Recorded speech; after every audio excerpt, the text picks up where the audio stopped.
Hello and welcome to the Property Management Masterclass, a 6-part podcast series brought to you by Holiday Cottage Handbook and Your AirHost. My name's James Varley, the founder of Holiday Cottage Handbook, and our goal is to explain everything you need to know about effective short-term rental hosting and management. Over the course of this series, we'll cover all the basics and share actionable tips to help you build a sustainable business and deliver an outstanding guest experience. In this second episode, we'll discuss how to create the perfect listing, which OTAs to be present on, direct booking, channel management, and much more. Now, before we jump into our conversation with Stefan from Your AirHost, I want to share some exciting news. On November the 8th, we are hosting a free educational event in London aimed at short-term rental hosts and property managers. The event will feature panel sessions, seminars, and exhibitors from the industry, and it will be a fantastic opportunity to learn, network, and grow your short-term rental business. Places are limited, so be sure to register today at holidaycottagehandbook.com/Your AirHost. And if you're interested in exhibiting at the event, please reach out to me directly over email, james@holidaycottagehandbook.com.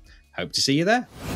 Thank you for joining us for episode 2 of the Property Management Masterclass, brought to you by Holiday Cottage Handbook and Your AirHost. It's time now to introduce our special guest, the man who's been there and done it in the short-term rentals world. Stefan Hoffelner is the CEO and co-founder of Your AirHost, which is the leading STR management company in London. Good to see you, Stefan. How's it going? Nice to see you, James. Yeah, well, thank you very much. It's summer season, as we said before, on episode 1, and it's really is a busy time for us of the year. So we're all systems go over here. Good to be busy. Right. Okay. So episode 2, your property is set up. You've bought the furniture. Your excellent Wi-Fi is connected. You've now got to create the perfect listing. So where do you start? Professional photography. If I can give, the best advice I can give here is don't take pictures on your iPhone, no matter how good a photographer you think you are. Professional photography is worth its weight in gold. It's going to cost you, £50 to £100, and it'll be the best £50 to £100 that you spend on your short-term rental.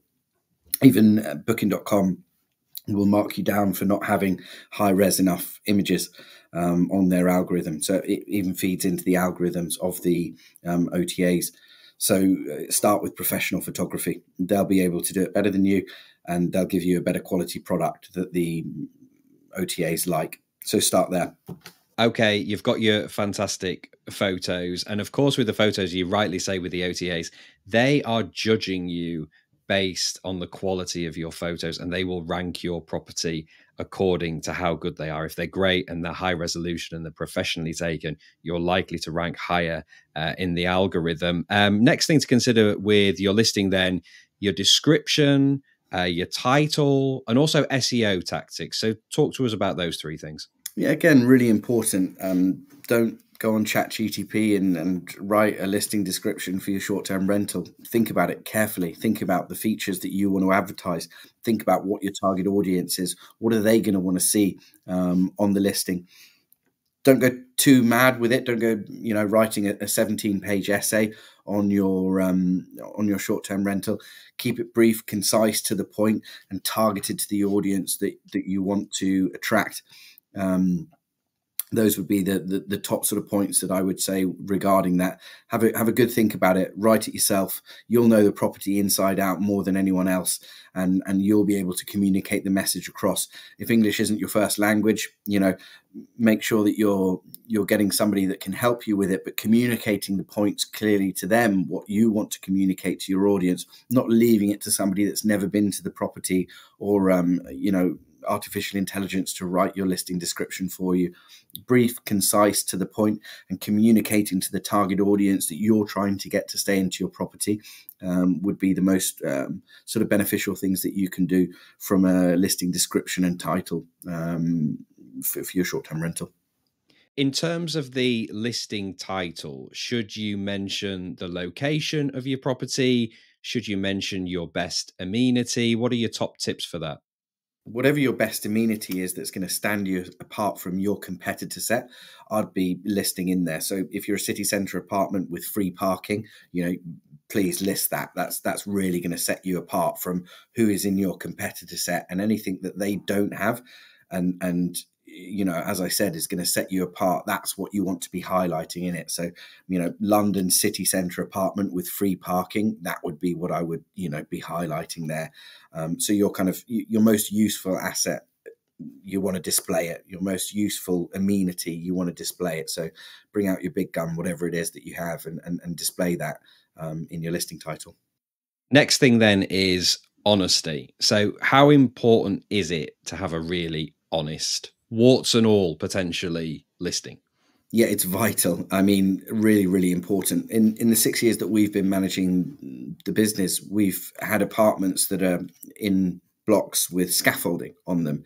It's actually not a problem if you communicate this to your guest really honestly and give them an out. You might have building works going on in your building or something like that. It doesn't mean that you can't do short-term rentals there, but what you need to do is you need to display that to your guests. So take a picture of the scaffolding, put it on the listing. Once they've made a booking, reconfirm it to them in an automated message, so it's kind of held up and really apparent to them. When guests leave a bad review, when they have a bad stay, it's when they've encountered something that they're not expecting. So if there's something unusual about your property, if there's some building works going on, if there's a busy motorway near it, whatever it might be, hiding away from it isn't going to work, because guests are going to come, guests are going to find that fact out, whatever it might be, and they're going to leave a negative review. So it's far better to be honest and upfront and give your guests a free out at the time of booking. Would you like to cancel? If you're looking for a quiet stay, please note we're on a busy street, we're on a motorway, whatever it might be. But just make sure that you're honest and transparent. It's one of the key points of this industry. You don't want to be misleading people, them coming in, them being upset. It'll ultimately lead to your listing being taken off the platforms.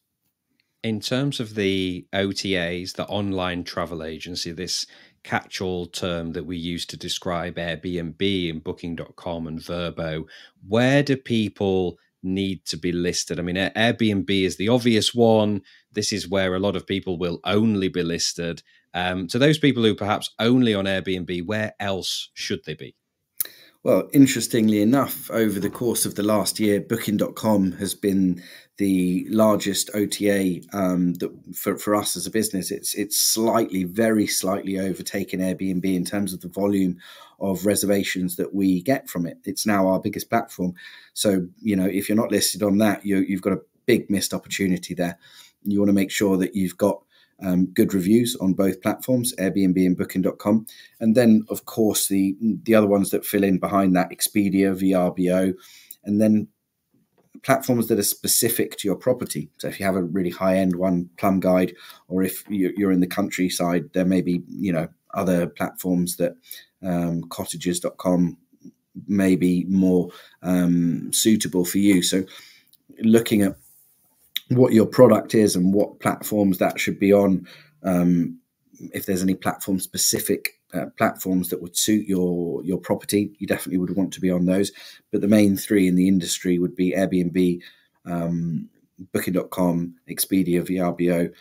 You'd want to be listed on those for sure. And we'll move on to talking about it as well. But having your own direct booking platform, that's now our third biggest channel for us as a business, and growing all the time. So don't underestimate the importance of capturing all your data and creating your own direct booking channel.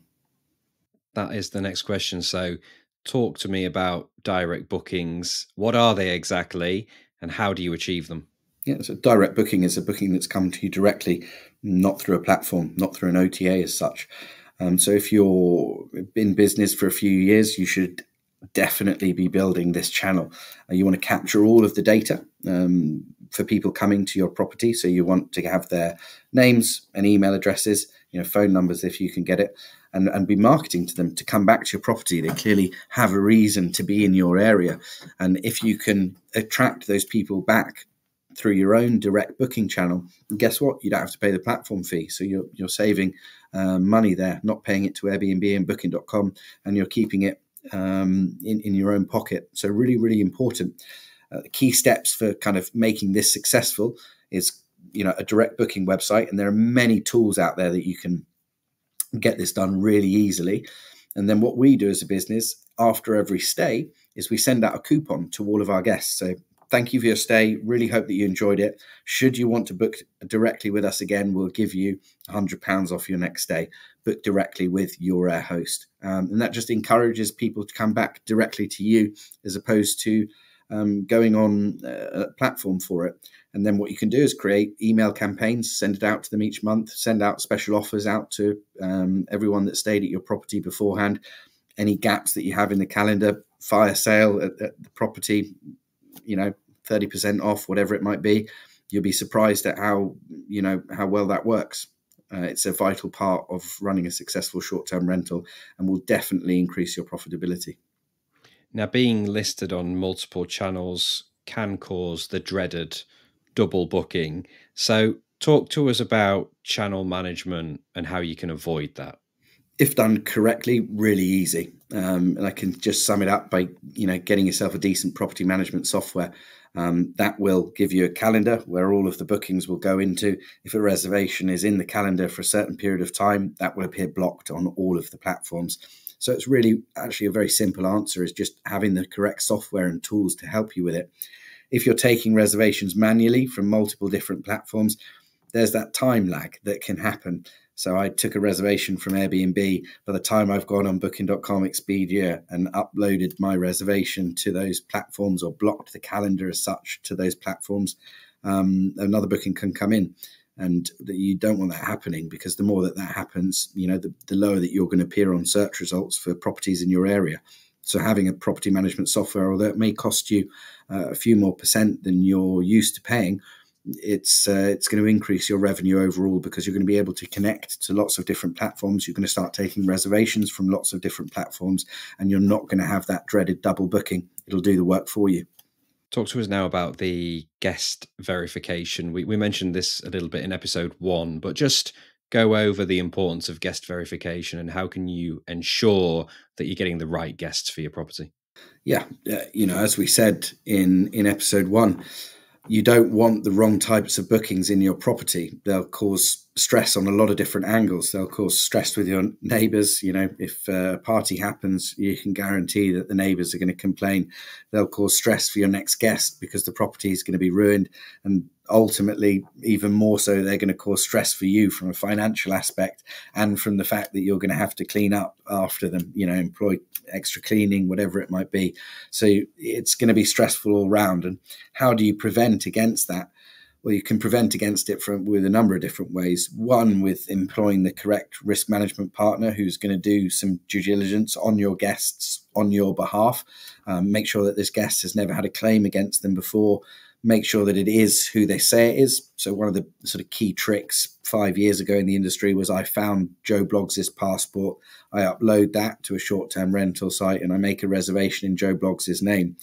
Well, there are easy tools now available to you as a property manager, as a short-term rental owner, to make sure that doesn't happen. So facial recognition, linking that up to the passport, is something that risk management partners will offer you. As we mentioned, us as a business, we use Superhog and find them to do a fantastic job.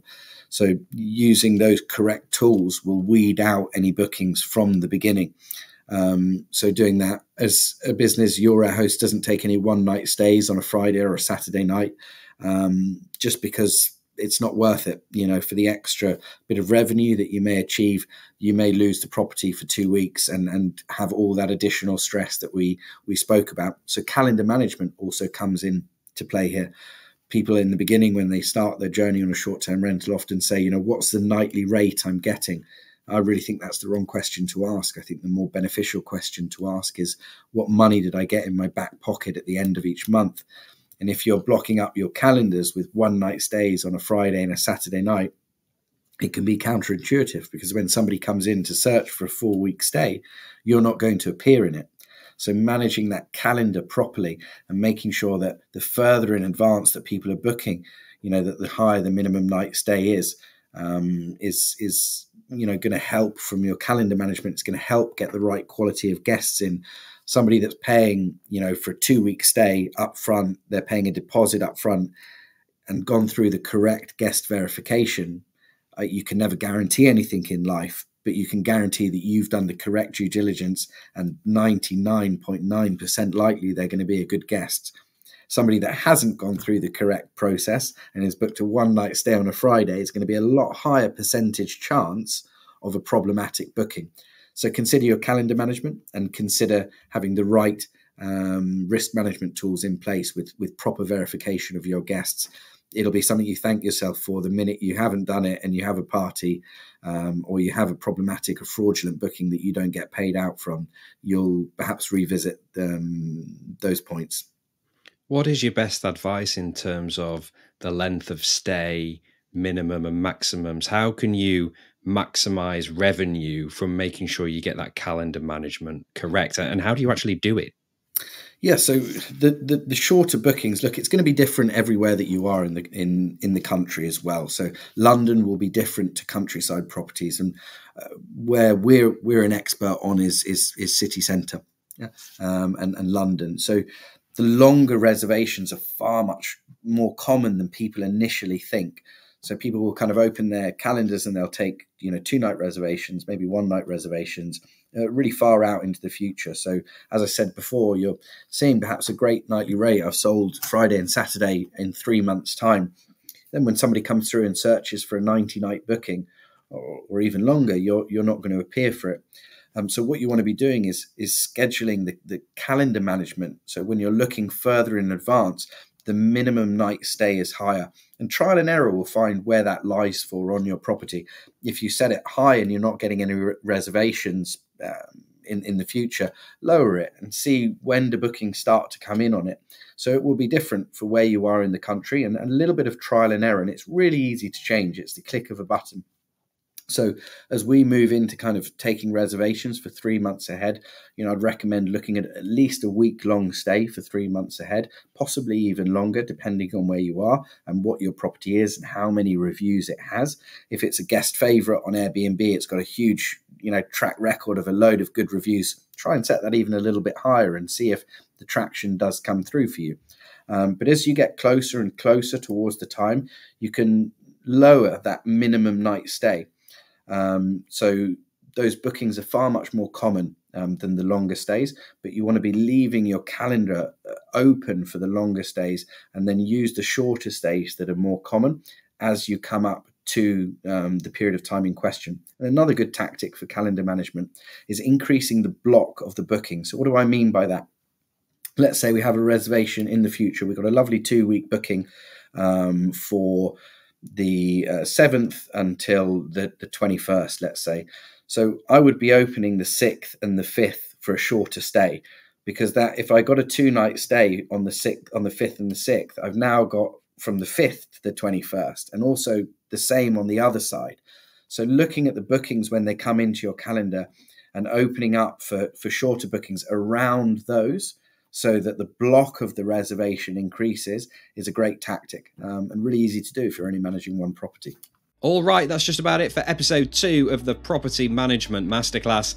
In episode 3, we will outline the essential amenities for your short-term rental. Catch the episode on our website, YouTube channel, or your favourite podcast platform. If you'd like to meet us both in person, make sure you join us for our free educational event for short-term rental hosts and property managers in London on November the 8th. Places are limited. Head to holidaycottagehandbook.com/Your AirHost to register. For more free education, tips and trends from the STR industry, head to holidaycottagehandbook.com, where you can sign up for our newsletter, listen to our podcast series, and download a free ebook for hosts and property managers. And if you have rentals in London which require expert management, make sure you get in touch with Stefan and his team. Head to yourairhost.co.uk for further details. Call 0203 280 2975 or email hello@yourairhost.co.uk. That's it for episode 2. We'll see you soon.